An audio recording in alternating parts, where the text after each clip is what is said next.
Voy a pedirles que hablamos la escritura en el Salmo 60.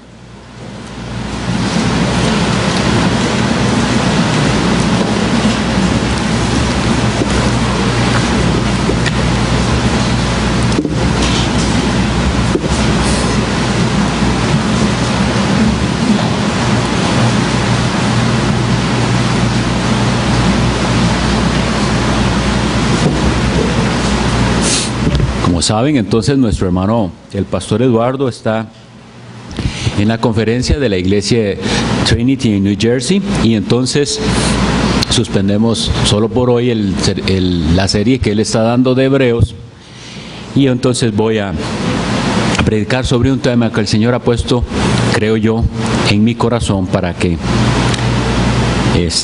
seamos edificados. Es el versículo 4 del Salmo 60. Salmo 60, versículo 4. Has dado a los que te temen bandera que alcen por causa de la verdad. ¿Qué es una bandera?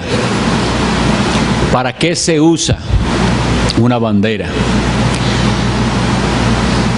La bandera es un símbolo, es una insignia que se levanta para identificarse, sea con un país, con una nación. También una bandera identifica a un ejército o a un batallón dentro de un ejército. Cuando leemos en el libro de los Números, en el capítulo 2, se nos describe que los ejércitos de Israel debían organizarse en campamentos según sus tribus, y cada campamento se identificaba por sus ejércitos según su bandera. Este es un ejemplo del uso de las banderas. Este salmo que acabamos de leer afirma que Dios a los suyos, a los que le temen, Él les ha dado una bandera. Y la razón por la cual Dios ha dado una bandera a los que le temen es por la verdad. Por causa de la verdad, para anunciarla, para defenderla. En cierto sentido, cada iglesia debe levantar una bandera y debe procurar que esa bandera sea lo más similar posible a la que Cristo y los apóstoles plantaron allá en Jerusalén para la primera iglesia. Es decir, esa bandera debe identificarnos lo más fielmente posible con el cristianismo original. Lamentablemente, yo creo que las banderas que hoy se levantan dentro del cristianismo parecen, o más bien se parecen cada vez menos a aquella bandera original del Evangelio. Y entonces es nuestro deber poner atención a esto. La motivación por qué traigo este tema hoy. El Señor nos ha bendecido en años recientes, nos ha bendecido con una comprensión más clara de su Evangelio y con un mayor progreso en la aplicación de las verdades bíblicas que hemos abrazado. El Señor también nos ha concedido, y hemos visto venir muchas más personas de las que antes venían, y personas que vienen con el deseo y la necesidad de ser pastoreados bíblicamente. Y esas personas han invitado a otros, y esos han invitado a otros. Y por eso tenemos hoy el problema de espacio a veces. Gracias a Dios por esto. Gracias a Dios por lo que Él ha hecho. Pero entonces, ¿por qué hago referencia a esto? Es que una de las interrogantes más comunes que surgen cuando los hermanos traen visitas a los cultos dominicales es con respecto al nombre de la iglesia. ¿Por qué se llama Iglesia Bautista Reformada? Y eso genera diversas dudas. Con este sermón quisiera aclarar esas dudas, por lo menos de forma general, y cualquier malentendido que se esté dando con respecto a la iglesia que somos o que procuramos ser. Lo primero que quiero que tengamos en cuenta, y bien claro, es que el nombre de una iglesia no es determinante. ¿Qué significa? ¿Qué es lo que quiero decir esto? Voy a ponerles un ejemplo un poco en broma. Una iglesia puede tener un buen rótulo que diga: esta es la iglesia de Cristo, bíblica, verdadera y original. Y sin embargo, esa iglesia no ser ni bíblica, ser una iglesia falsa y estar muy lejos del modelo original que encontramos en el Nuevo Testamento. Por eso es que les digo que el nombre no es determinante. Lo importante va a ser indagar en las doctrinas que cree una iglesia y si esas doctrinas son verdaderamente bíblicas y si esa iglesia está procurando vivir en concordancia con esas doctrinas. Eso es lo determinante. Yo para este sermón me sentí motivado por otro sermón que en otro momento, hace muchos años, hizo un pastor que se llama Jim Sabastio en una iglesia reformada, la Iglesia Bautista Reformada de Louisville, Kentucky. Y él hizo un sermón que a mí me bendijo mucho y ha servido a muchos que han leído el documento en inglés. Yo lo traduje hace muchos años, pero espero yo que este sermón, y como ahora quedan grabados, pudieran recomendarlo si ustedes tienen personas con dudas con respecto a la clase de iglesia que nosotros somos o procuramos ser, o las iglesias que se suelen identificar con este nombre. Entonces pensemos esto: un nombre es importante, pero a la vez puede ser inútil. Vamos a recalcar que el nombre de una iglesia no nos dice por sí mismo qué clase de iglesia es, porque las iglesias van a tener que escoger el nombre según las circunstancias y el contexto en el cual se desarrollen. Nosotros, por ejemplo, tenemos compañerismo con iglesias hermanas, iglesias que consideramos de nuestra misma fe y práctica, que no se llaman Iglesia Bautista Reformada. Y sin embargo, como les digo, ellos tienen la misma fe, la misma comprensión del Evangelio y se adhieren a las mismas doctrinas que nosotros nos adherimos. Entonces lo que procuraré es tratar de establecer cuáles son los principios bíblicos que unen a estas diferentes iglesias bajo una misma bandera. Es como si fuéramos un batallón específico dentro del ejército del Señor. Sabemos que hay ovejas de Cristo en diversas iglesias y en diversos lugares. Y incluso en lugares que nosotros difícilmente podríamos llamar como una verdadera iglesia, y ahí puede que tengamos nosotros hermanos en la fe. También quiero aclarar desde el inicio que nosotros no pretendemos que nuestras iglesias son perfectas o libres de imperfección. Estamos muy lejos de la perfección. Pero consideramos que nuestro campamento, por decirlo así, se caracteriza porque levantamos una bandera que procura ser lo más fiel al Señor, porque esa es la bandera que Él dio a los que le temen.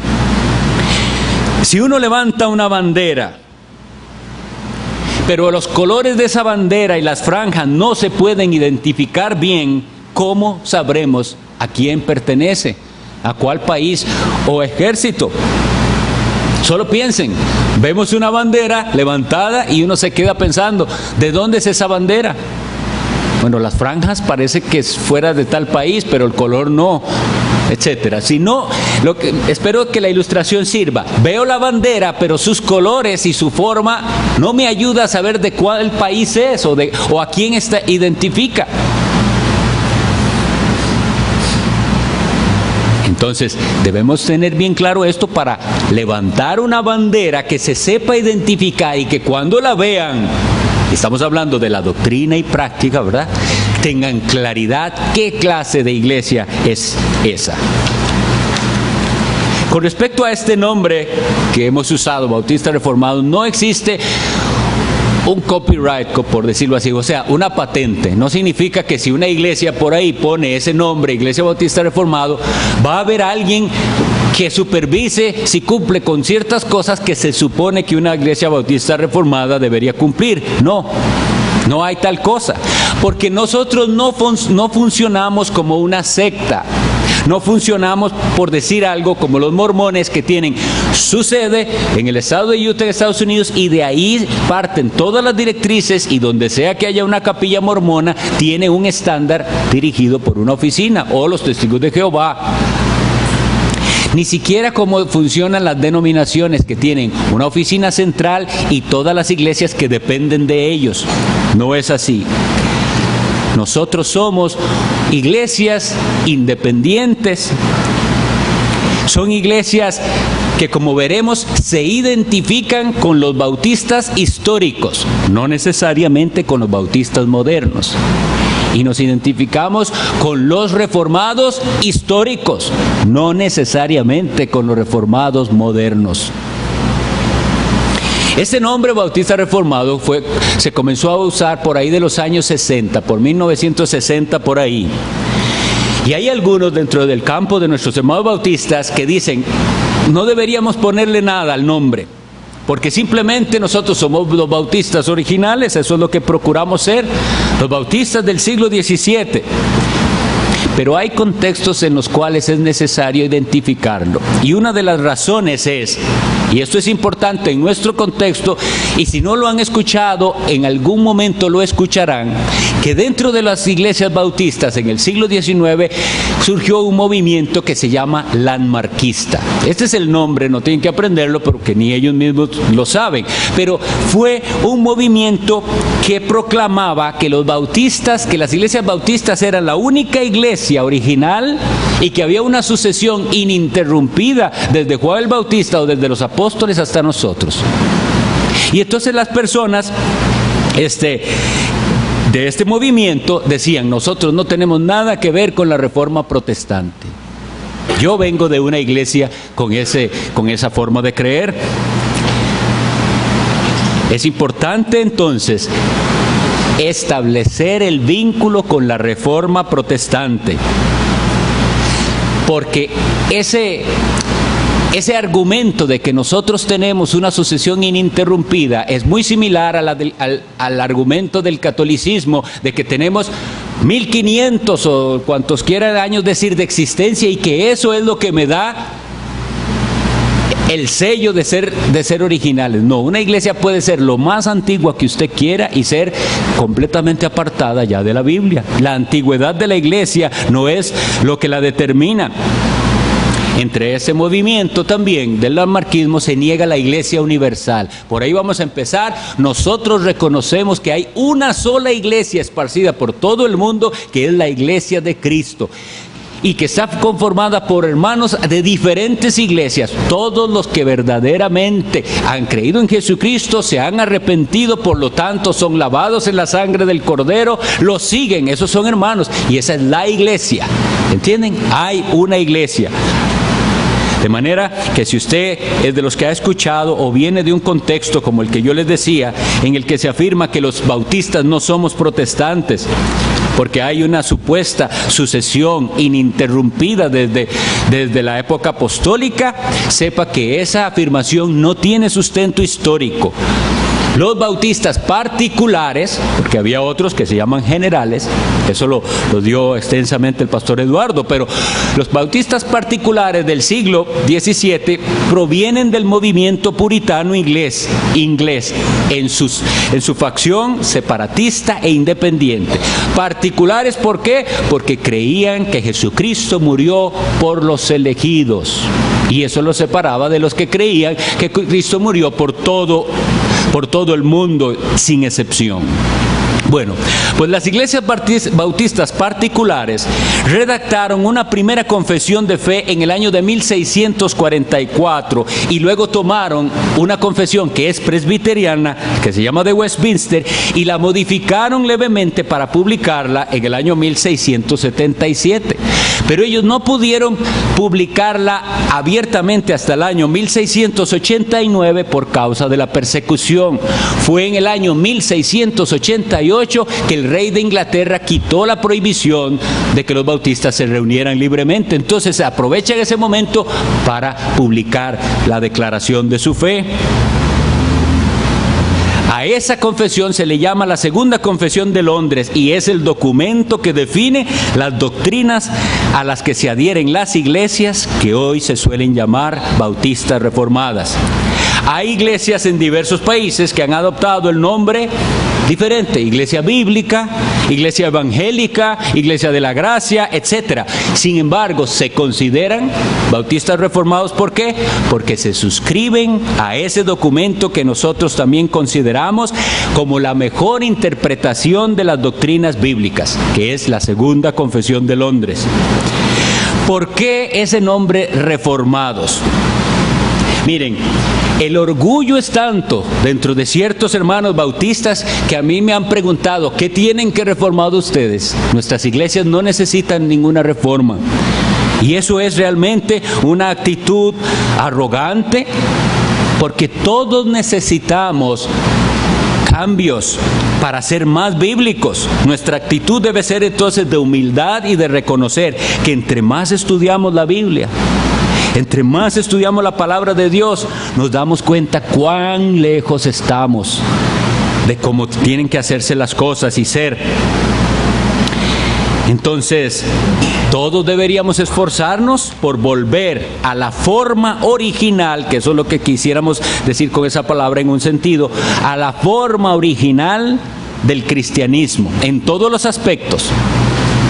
Pero no es solo por esa razón que nos llamamos reformados, por las ganas de volver a la forma original del cristianismo, sino que ese adjetivo nos identifica con los principios que compartimos con los protestantes del siglo XVI.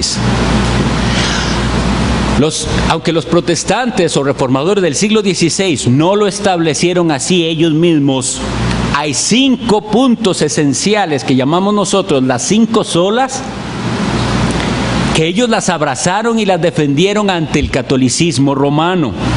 El catolicismo romano ya había dominado por 1000 años. Y la Reforma Protestante surge levantando, por decirlo así, esa bandera con 5 puntos que llamamos las 5 solas. Como ustedes han de saber, en aquellas épocas el lenguaje para documentos eclesiásticos era el latín. Entonces se promulgaron en latín: sola scriptura, sola gratia, sola fide, solus Christus, soli Deo gloria. Hoy voy a decirles brevemente de qué se tratan. El primero es sola scriptura, o sea, solo creemos en las sagradas escrituras, en la Biblia. Es el principal de los 5 puntos, porque las iglesias de la Reforma se aferraban a la Biblia como única regla de fe y de práctica para los cristianos. Esto es lo que enfatiza nuestra confesión cuando lo dice de la siguiente manera. Pongan atención, brevemente la comento. Las Sagradas Escrituras son la única y toda suficiente, segura e infalible regla del conocimiento, fe y obediencia salvadoras. O sea, no hay nada más que añadirle a esto. Aquí está todo lo que yo tengo que saber. Y oigan lo que incluye: aunque la luz de la naturaleza y las obras de la creación y de la providencia manifiestan la bondad, sabiduría y poder de Dios, es decir, la creación, el hombre vuelve a ver, y debería eso ser suficiente para saber que hay un Dios y que le debe adoración a ese Dios. Pero no es suficiente. No es suficiente ver la creación. Dios ha tenido que dejar, entonces dice aquí, su voluntad plasmada. Dice: le agradó al Señor en varios tiempos y en diversas maneras revelarse a sí mismo. Eso lo leemos en la Biblia. Dios habló muchas veces y de muchas maneras, y para propagar mejor la verdad y para el mayor consuelo y establecimiento de la iglesia contra la corrupción de la carne y la malicia de Satanás, le agradó dejar esa revelación por escrito, por todo lo cual las Sagradas Escrituras son necesarias. ¿Entienden? Sin las Sagradas Escrituras no podemos llegar a un correcto conocimiento de Dios. Y nosotros afirmamos que todos los modos anteriores en los cuales Dios se comunicó con el hombre han cesado. Hebreos 1 y 2 dice así: Dios, habiendo hablado dice, Dios, voy a leerlo textualmente, Dios habiendo hablado muchas veces y de muchas maneras en otro tiempo a los padres por los profetas, en estos postreros días ha hablado por el Hijo, a quien constituyó heredero de todo y por quien asimismo hizo el universo. Dios se reveló antes de muchas maneras a los profetas, por sueños, palabras audibles, visiones, etc. Y eso ha cesado. Solo tenemos la Sagrada Escritura, de la cual leemos también en 2 Timoteo 3:16, porque toda la Escritura es inspirada por Dios y útil para instruir, corregir, enseñar, etcétera. Lo habíamos visto, una serie de predicaciones con respecto a esto. Ese es el primer punto de todos. Nosotros solo creemos en la Biblia y nada más que en la Biblia. Dios no revela más cosas al oído de nadie. Nada es necesario, excepto la Biblia. Y en Deuteronomio 12:32, Dios le habló a Moisés diciéndole, cuídese de que haga todo como yo le digo y no añada a eso nada. Solo lo que yo le digo. Ni le quite a eso nada. Y en Apocalipsis 22, 18 y 19, hay una maldición de Dios al que quiera agregarle algo a la revelación de Dios. Y hay una maldición de Dios al que quiera quitarle algo a la revelación de Dios. Primer punto, solo la Escritura. El segundo es sola gratia. La situación de la humanidad, hermanos, la situación de la humanidad es tan grave y el pecado afectó a la humanidad de tal manera que nadie puede ser salvo si no es por la gracia de Dios. No hay nada que el hombre pueda hacer para salvarse. Dios es quien salva y el hombre no puede colaborar en lo más mínimo para hacerse merecedor del favor de Dios. Dios fue quien orquestó el plan para salvar a un pueblo de entre esta humanidad perdida. Y con respecto a esto, lo afirma nuestra confesión así: a aquellos que Dios ha predestinado para vida desde antes que fuesen puestos los fundamentos del mundo, conforme a su eterno e inmutable propósito y al consejo y beneplácito secreto de su propia voluntad, los ha escogido en Cristo para la gloria eterna.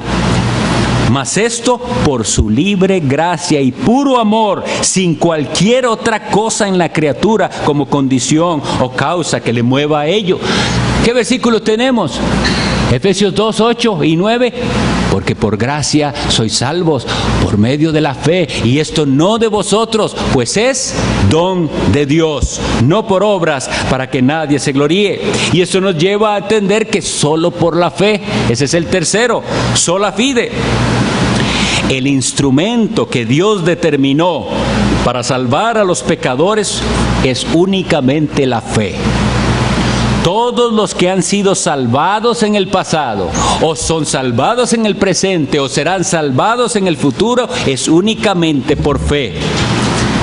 Las buenas obras de ninguna manera hacen a las personas merecedoras de la salvación, sino que son la muestra, la evidencia y prueba de que han recibido la salvación que es por gracia. Porque eso es lo que dice después el versículo 10 de Efesios 2. ¿Verdad? Que las buenas obras fueron preparadas por Dios para que nosotros anduviésemos en ella. Fuimos creados en Cristo Jesús para buenas obras. Y entonces nuestra confesión dice: la fe que así recibe a Cristo y descansa en Él y en su justicia es el único instrumento de la justificación. Sin embargo, no está sola en la persona justificada, sino que siempre va acompañada por todas las demás virtudes salvadoras, y no es una fe muerta, sino que es una fe que obra por el amor.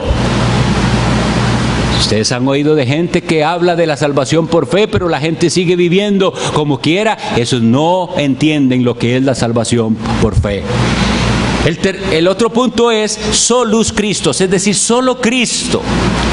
La fe es el instrumento de la salvación. Sin embargo, esa fe debe ser depositada única y exclusivamente en Jesucristo, el Hijo de Dios. Fuera de Jesucristo no hay salvación posible. Él es el único mediador, Él es el único Salvador, el Redentor. Y este principio entonces rechaza por completo cualquier mediación de cualquier hombre o criatura en el cielo o en la tierra. Ustedes saben de qué estamos hablando. Ustedes tienen que imaginarse a los protestantes enfrentando al catolicismo. No hay otro mediador, solo Jesucristo. Jesucristo es Emmanuel, Él es el Dios con nosotros, porque tomó forma humana y se nos acercó, y Él nos acercó a Dios mismo. Él es Hijo de Dios e Hijo del hombre, verdadero Dios y verdadero hombre, y únicamente los que están unidos a Cristo pueden ser salvos. Hechos 4:12 dice: y en ningún otro hay salvación, porque no hay otro nombre bajo el cielo dado a los hombres en que podamos ser salvos. Llegamos al quinto punto, y es Soli Deo Gloria. Ahora, no todos saben, pero nosotros recientemente tuvimos un tiempo para decidir cuál logo nos podía identificar, y la iglesia halló que el mejor era el que tuviera esas 5 solas. Por eso debemos conocerlas y debemos saber explicarlas. El último, que es Soli Deo Gloria, significa que Dios es el único merecedor de gloria. Solo a Dios sea la gloria. Rechazamos todo sistema que haga a Dios compartir su gloria en la salvación de los hombres. Por ejemplo, la salvación es de Jehová. Eso dice el Salmo 3:8 y Jonás 2:9. Dios salva de principio a fin. La salvación es una obra trinitaria. El Padre eligió un pueblo, el Hijo vino a redimir ese pueblo, y el Espíritu Santo ilumina a ese pueblo para que crean en Jesucristo y sean hechos hijos de Dios. Dios salva, todo es obra de Dios. Y todo lo que se necesita para la salvación viene de Dios. Por lo tanto, los que son salvados tienen un compromiso de vivir según el propósito de la vida, lo que debería ser la vida de todo ser humano. Los salvados ahora viven para glorificar a Dios, en sumisión gozosa a su santa ley, en sumisión gozosa, con gozo cumplo los mandamientos para la gloria de Dios. Quiero conocer su voluntad para la gloria de Dios. Tanto que dice 1 Corintios 10:31, si coméis o bebéis o hacéis cualquier otra cosa, solo dígame qué, hágalo para la gloria de Dios, cualquier cosa. Y eso afecta la vida entera. Afecta, hermana, cómo usted cuida de su casa, hermano, cómo cuidamos del jardín, cómo cuidamos de nuestros hijos, cómo cuidamos de cada cosa, cómo trabajamos, cómo nos alimentamos, cada cosa, todo para la gloria de Dios. Y en la iglesia, todo para la gloria de Dios. Y ahorita vamos a ver un poquito más de esto. Hemos visto así brevemente y en repaso las 5 solas. Por eso quisimos poner el calificativo reformados. Y esto es a lo que se adherían las iglesias reformadas históricamente. Hoy hay iglesias que pueden decir reformadas y están más lejos de eso, tristemente.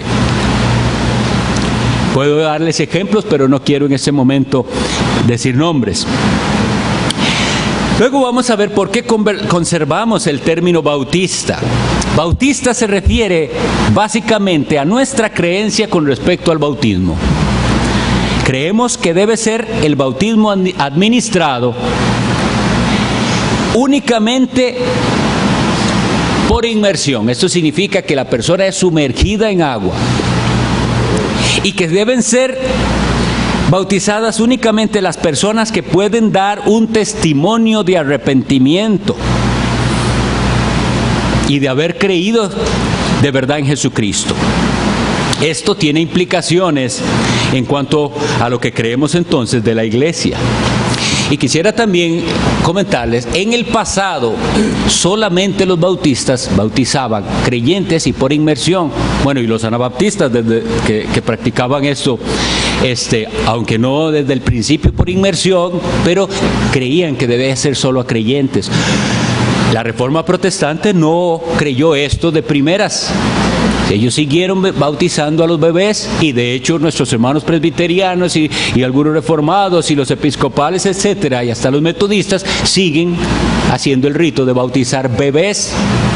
Entonces, por mucho tiempo solo los bautistas se sostenían que el bautismo es para creyentes, pero a partir del siglo XIX muchísimas sectas tomaron esa enseñanza también, y de hecho hoy en día la mayoría de los evangélicos creen así, y en ese sentido son bautistas.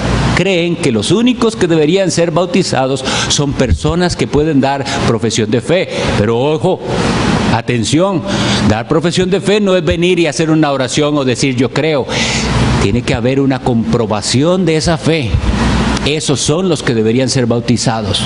No cualquiera que dice yo creo, sino el que puede dar un testimonio creíble de salvación. Bueno, como les decía, esto tiene implicaciones en lo que creemos de la iglesia.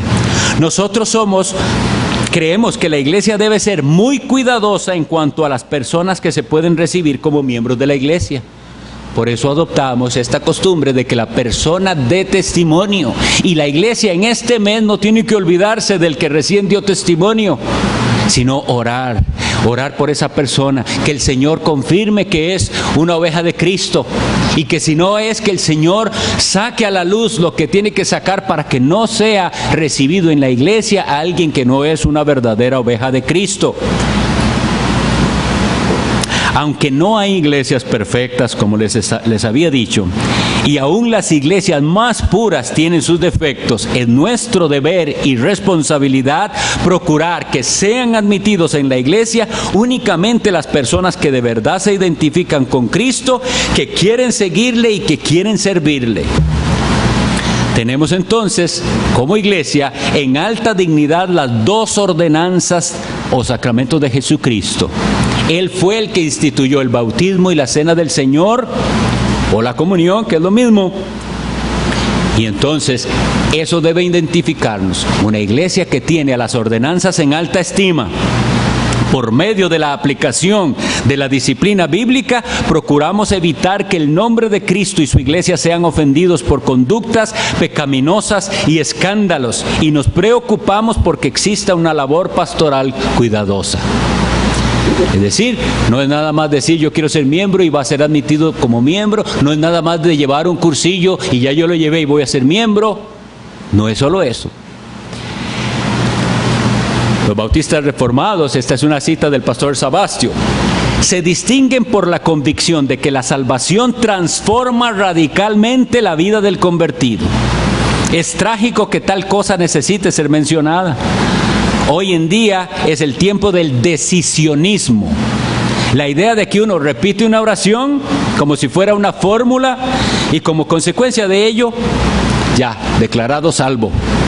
No importa si sigue en pecado, si no busca la santidad.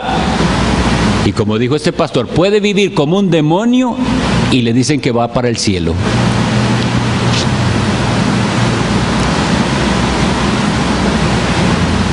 La gracia no es libertinaje.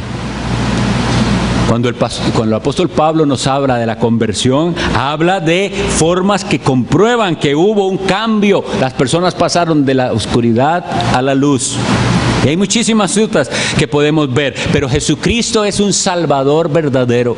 Él nos salva de nuestros pecados, no nos deja en el pecado. La Biblia, ¿qué es lo que dice? Que si alguno está en Cristo, nueva criatura es. Entonces, ¿cómo va a vivir como siempre había vivido? ¿Cómo va a tener las mismas costumbres, la misma forma de hablar, vestir, comportarse? Jesús vino y dice que su pueblo es celoso de buenas obras. Entonces, Cristo es Señor y Salvador, eso lo habíamos visto. Entonces, los que dicen que Cristo los ha salvado, se someten al señorío de Cristo. Eso es lo que nosotros creemos. Nosotros no creemos que haya una categoría de cristiano que se llama, según la creencia de unos, es un cristiano carnal. Él es salvo, pero es así porque él es carnal. Un cristiano puede caer en carnalidad eventualmente, pero el que vive completamente en carnalidad no es cristiano. El cristiano se arrepiente y vuelve, es levantado por Dios.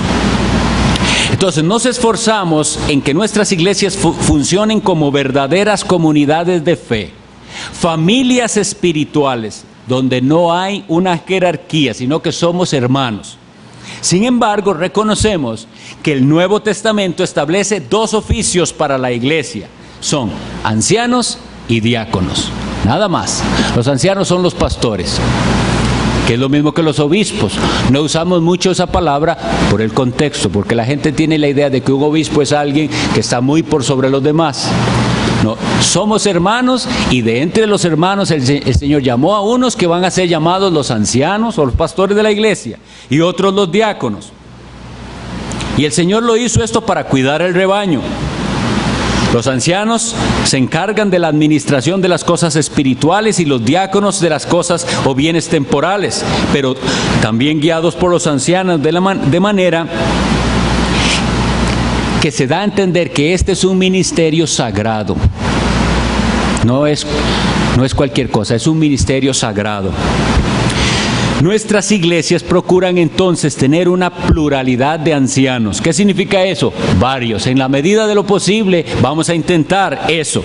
Siempre que sea posible, que no haya un solo pastor. Y el cuidado del rebaño es una tarea que en nuestras iglesias los pastores toman con mucha seriedad. Hebreos 13:17 dice que como quienes han de dar cuenta por vuestras almas. Y eso es serio. Estos ministerios, ancianos y diáconos, deben ser desempeñados según lo que creemos por varones, no por mujeres. Pero tomando en cuenta esto, no significa que cualquier varón puede ser anciano o diácono. Solo aquellos que cumplen, y recientemente hemos tenido esas lecturas, los requisitos estipulados por el Señor en 1 Timoteo 3 y en Tito 1.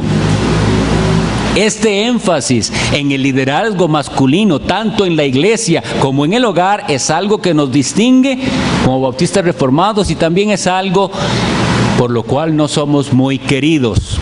Los roles para los hombres como esposos, padres y jefes de hogar, y de las mujeres como esposas, madres y amas de casa, son una ofensa para la cultura impía en que vivimos.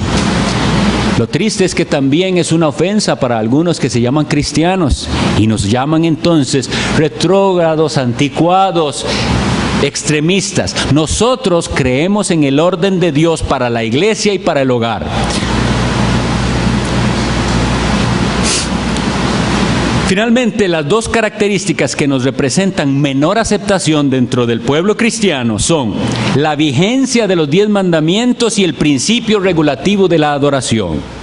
En cuanto a lo primero, sostenemos que el 4º mandamiento, que mandaba a guardar el 7º día, debe ser observado ahora a la luz del Nuevo Testamento, apartando el domingo para la adoración y teniendo especial cuidado de no profanar el día del Señor intencionalmente. No dedicarlo a actividades laborales o de entretenimiento, y dedicarlo más bien especialmente al Señor, al servicio de los hermanos y a las obras de misericordia. Estamos contra esa idea que prevalece entre los cristianos modernos, de que con 2 horas que usted le dedique el domingo a Dios, ya guardó el mandamiento. Nosotros no creemos eso, y por eso es que tenemos escuela dominical, culto de la mañana, culto de la tarde. Y todos los miembros de la iglesia deben estar presentes, a menos que tengan una justificación válida. La falta de comprensión de la ley de Dios y su lugar en la vida del cristiano es lo que hace que la gente se sorprenda de que nosotros estamos dispuestos a asistir 2 veces en un mismo día al culto. Y seamos claros con esto: guardar el 4º mandamiento no nos hace salvos, pero los que han sido salvados desean guardar los mandamientos del Señor, y uno de ellos es el que nos manda a observar el día del Señor. Isaías 58, léanlo: si retrajeres del día de reposo tu pie. Espero que estén atentos todos los que son visitas, los que tienen interés en la iglesia, y que estén atentos los que ya son miembros y se les ha olvidado esto. En cuanto al estilo de adoración, creemos que los puritanos tenían mucha razón cuando hablaron sobre el principio regulativo. Precisamente ese apodo puritano les fue dado a los creyentes porque ellos procuraban un estilo de adoración más pura. La Iglesia de Inglaterra, que supuestamente había abrazado la Reforma, o de hecho la abrazó hasta cierto grado, todavía conservaba costumbres y prácticas en sus cultos que venían del catolicismo. Y también incluían elementos para los cuales no se puede encontrar un mandamiento en la Biblia. Los puritanos querían que la forma de culto fuera más pura y por eso les pusieron ese apodo. Ustedes los que quieren ese culto más puro, puritanos. El principio regulativo básicamente lo que significa es que si Dios no ha mandado expresamente que hagamos algo en el culto, no debemos hacerlo. Que el culto a Dios solo debería tener aquellos elementos para los cuales tengamos una instrucción específica en la Biblia. Creemos que el Dios 3 veces santo es digno de una adoración reverente y que no debemos incluir en los cultos nada que Dios no haya expresamente estipulado en su palabra. Esto hace que la predicación sea el centro de la adoración y que se incluyan solamente lecturas bíblicas, oraciones, cantos y salmos, sin añadir otras prácticas de invención humana y sin seguir las corrientes cambiantes del mundo. La música ha llegado a ser un ídolo para tantas personas. Es verdaderamente un ídolo que si visitan una iglesia y no escuchan los cantos de su preferencia, entonces eso es un obstáculo para considerar unirse a esa iglesia. Y eso ha pasado aquí. Hay personas que vienen y eso es lo que les ha obstaculizado a seguir viniendo. Y eso va a seguir pasando, creo yo, lamentablemente. Porque nunca debemos hacer cambios en la iglesia, en el culto, con el fin de agradar a los que vienen. Para eso no se hacen los cultos. El culto es para Dios y es a Él al cual debemos procurar agradar. Procuramos mantener un estilo de adoración reverente y no traer los estilos del mundo al culto, y en eso insistimos.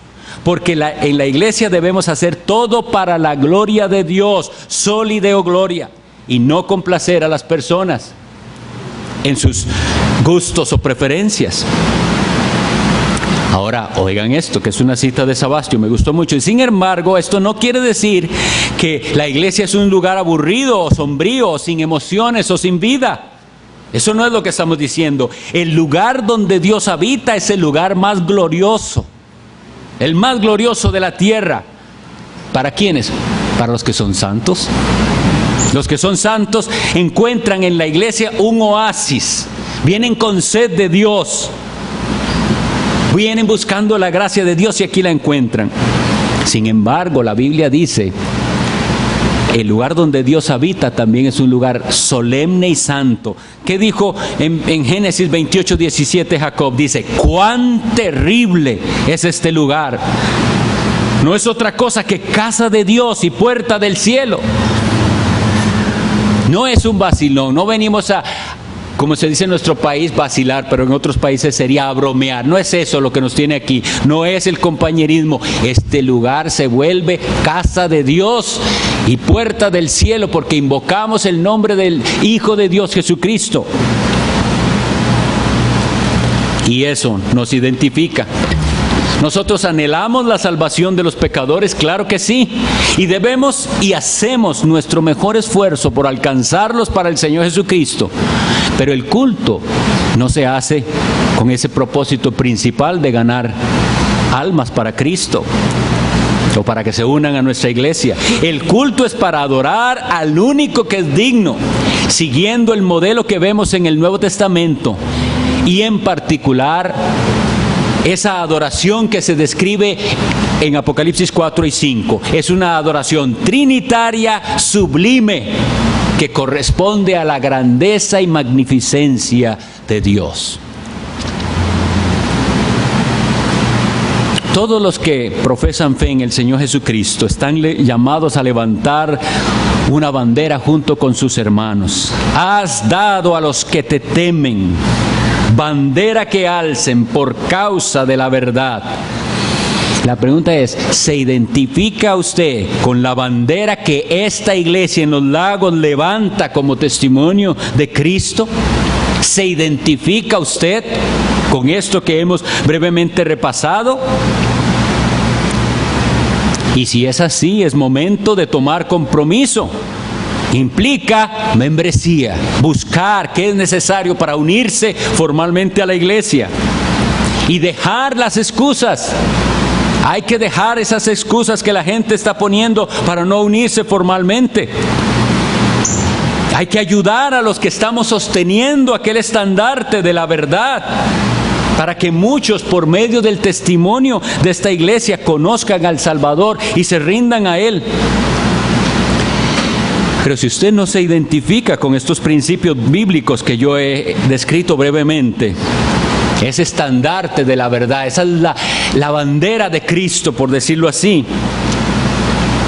Si no se identifica, no hay mucho más que pueda yo decirle. Esta no es la iglesia para usted y debería orar para que Dios le guíe sobre cuál es la iglesia correcta a la que usted debería unirse y estar sirviéndole a Dios ahí. Hay iglesias para todos los gustos. Eso es así. Para todos los gustos hay iglesia, y lamentablemente la gente busca iglesias así, con respecto a sus preferencias particulares. Pero si usted busca una iglesia que tiene compromiso serio con la Biblia y la disposición de ir hasta donde la Biblia nos dice que vayamos, yo creo sinceramente que una iglesia que se adhiere a la Confesión de Londres es la mejor opción. Pero antes de que usted pueda levantar la bandera que Dios ha dado, debe verificar si usted es de los que tienen temor de Dios, porque Él dio esa bandera a los que le temen. No se trata de unirse a una iglesia. Usted puede unirse a la iglesia y seguir perdido en sus pecados y terminar en el infierno. Por eso es que lo enfatizo. Lo primero ¿es usted de los que temen a Dios? Ese es el principio de la sabiduría, temer a Dios. Pero si usted se duerme en el culto cuando hablan la palabra de Dios, y los que están durmiendo saben que estoy hablando de ellos, entonces, ¿para qué unirse a una iglesia con la que usted no se identifica? Estar aquí no le hace salvo. Busque una iglesia donde usted sí se goce en la palabra de Dios y adore a Dios con gozo. Si esta no es una iglesia, vaya a otra. Pero no obstaculice el curso de la iglesia de Dios, que va con un estandarte. Y la Biblia dice una promesa, que las puertas del Hades no prevalecerán contra la iglesia. Tal vez usted no tiene una bandera que levantar, no se identifica, y eso se nota en cómo es usted, en cómo es aquí y en cómo es afuera.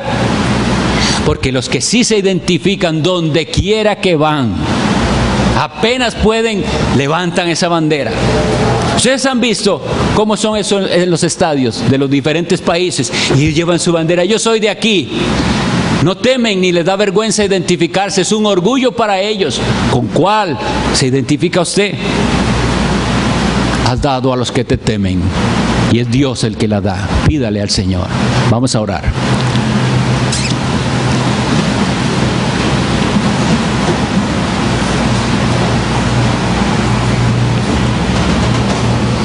Bendito Dios, qué misericordioso eres tú y qué bueno, que no nos dejaste en el error, que no nos dejaste en el pecado para recibir la justa y merecida condenación, sino que nos has llamado a la comunión con tu Hijo, nuestro Señor Jesucristo.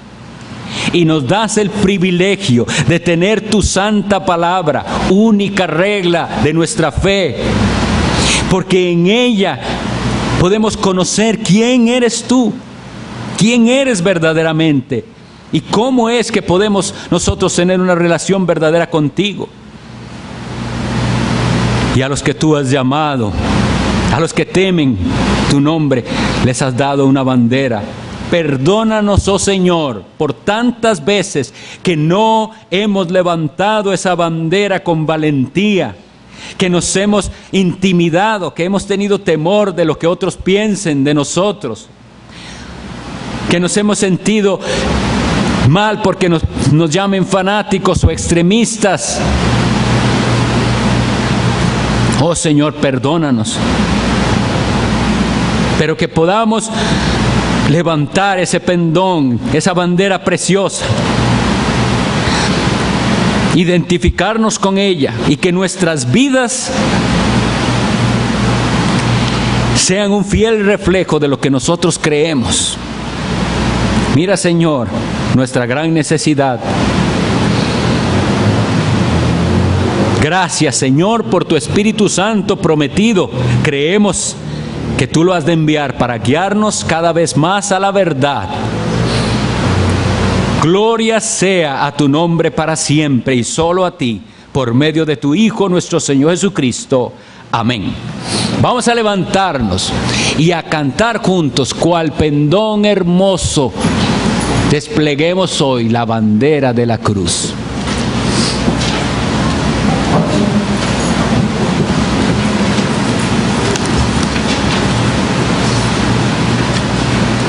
Vamos a cantar las 3 estrofas.